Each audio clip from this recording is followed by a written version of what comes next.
Nikola is laser-focused on delivering vehicles and generating revenue, according to CEO Mark Russell. To help it reach those goals, the embattled company is preparing to ramp up production of the battery electric Tre semi-truck.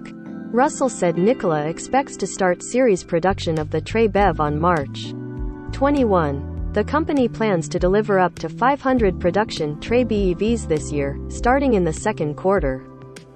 It delivered the first 2 Tre BEVs to a port trucking company in California in December as part of a 3-month pilot. It says the trucks have logged more than 4,500 miles between them and hauled multiple loads per day. One completed a 204-mile trip on a single charge. Anheuser-Busch, meanwhile, is testing 2 fuel cell electric variants of the Tre.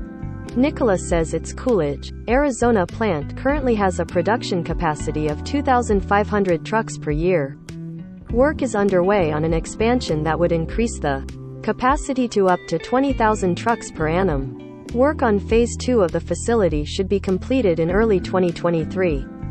Meanwhile, Nikola's plant in Ulm, Germany is currently capable of producing 2,000 trucks per year, though that figure is expandable to 10,000 trucks.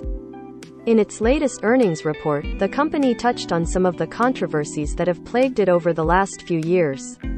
It reached an agreement with the Securities and Exchange Commission in December to settle civil charges that it defrauded investors. The company is paying a $125 million civil penalty over 2 years. Nikola is seeking reimbursement from founder Trevor Milton for costs and damages it incurred in connection with government and regulatory investigations. A grand jury indicted Milton on fraud charges last year.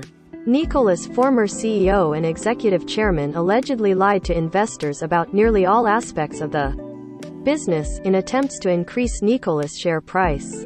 Milton, who has denied the charges against him, is set to go on trial in April. All products recommended by Engadget are selected by our editorial team, independent of our parent company. Some of our stories include affiliate links. If you buy something through one of these links, we may earn an affiliate commission.